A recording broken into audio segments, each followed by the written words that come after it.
I think everybody knows that deforestation has gripped the whole planet. It's estimated that we lose about 10 billion trees a year, and that means 19 million acres of forest go with them. 10% of all the wilderness areas lost the last 15 years.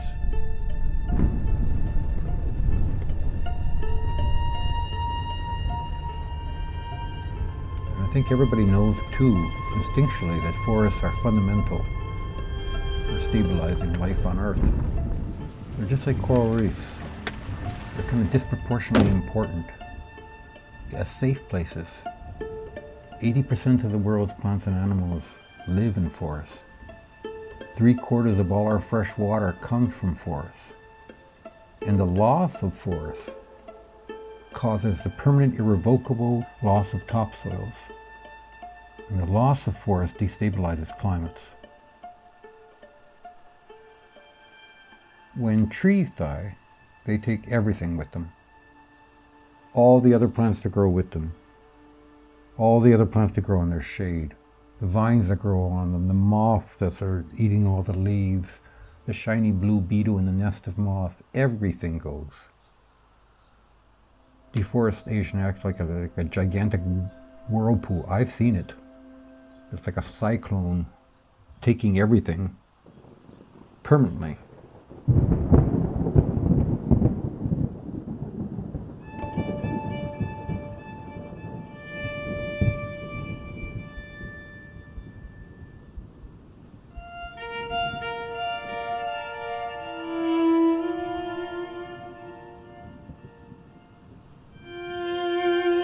Deforestation is worldwide, but I don't think there's very many places that have suffered the degree of deforestation than has my home, the Hawaiian Islands.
When I first went to Auwahi, it was someplace I'd really heard about for years. It was known as a refuge. It was the last place where Hawaiian plants and animals were found. It was a place for plants and animals that in a changed world had no other place to go. Most special for me were the trees. So many different species. And each of them hundreds of years old, and each of them a cultural treasure, a tree that had kind of witnessed the passing of Hawaiians. But now, when I saw them, they were in this strange, kind of disorienting setting where they were embedded in mats of African grasses.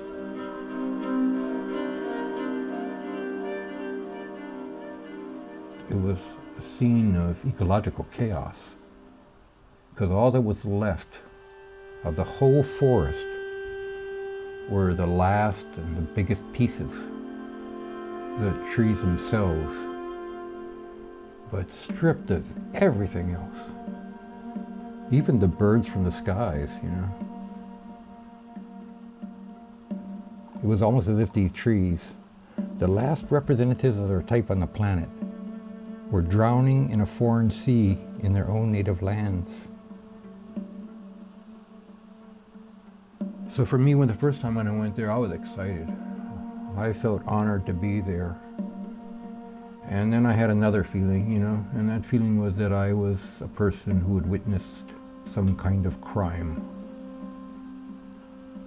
and I felt embarrassed. I felt embarrassed by the state of the Hawaiian nation and by our cultural treasures being defiled and native plants and animals being laid open. And that whole part of Maui being brutally disfigured by foreign plants and animals that themselves, were native species somewhere. But with freedom from all the things that held them in check on continents, here on islands, had become brutes.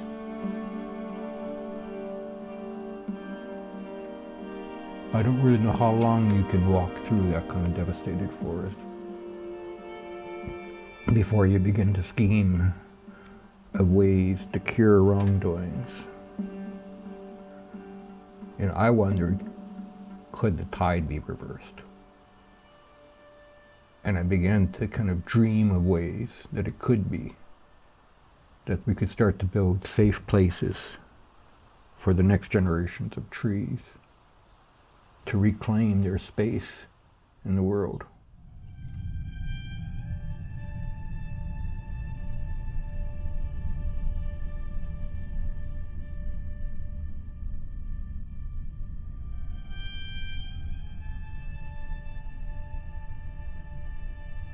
Sometimes species get down to the last few, the last male, the last female, the last subadult. If they're animals, they just pack up in a circle right before they go, or if they're plants, they're just scattered out, And nobody cares about them. Nobody cares. But at least Hawaiian plants are deeply enmeshed with the culture. They're attached to humans. And so that makes it double-edged, right? Because their loss is so important. But also, they have allies. At least potential allies that can be mustered.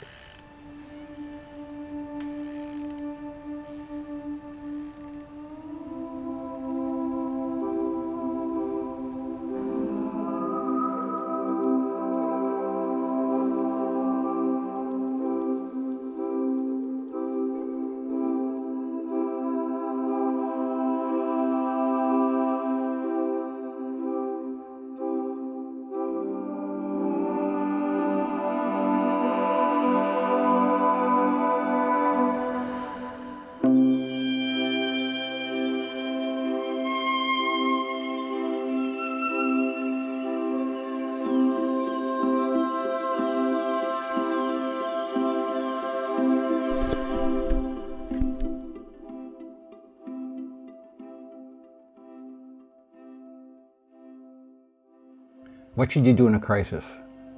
The answer just might be to do something. Your first guesses, your first try should be based on a combination of knowledge and intuition. You do what you can do with what you know. You only know so much. Your lights only go so far up the highway. You try your best. If it fails, you try your next best guess. But you don't stay home or sit at the office and explain to each other why trying wouldn't have worked.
When the plants start to reach a certain maturity, it's almost like genetic memory in a way. They all start to express their genetic memory. And so they start to spontaneously reform what they had. And so for us, as the months go by, as the year goes by, this kind of means restitching it. Kind of a journey back and through time in some ways. It's a journey toward almost the forest that it used to be.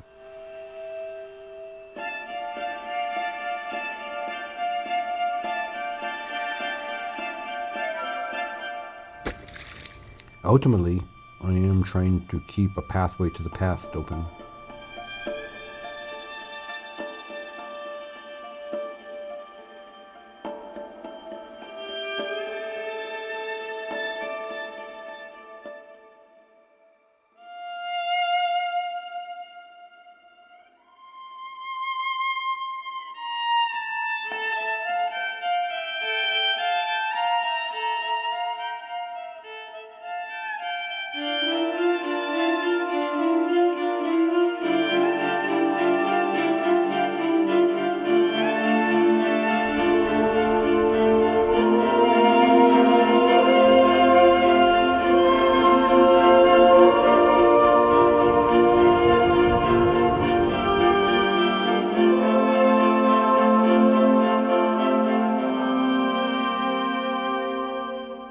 You know, what does Auwahi matter to the world? It's just a little forest on a little island in the middle of the Pacific.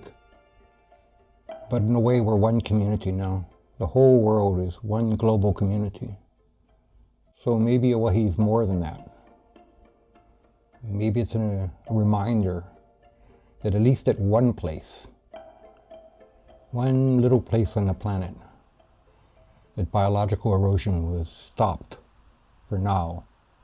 And that it only happened because human hands had intervened. At Auwahi, community-based restoration seemed to awaken the forest from a kind of a deep biological slumber from which species rarely return. At Auwahi, ordinary people, like all other people in the world, like people in your neighborhood, stood up, stood together, and did something without parallel in Hawaii. And when they did, their forest came back.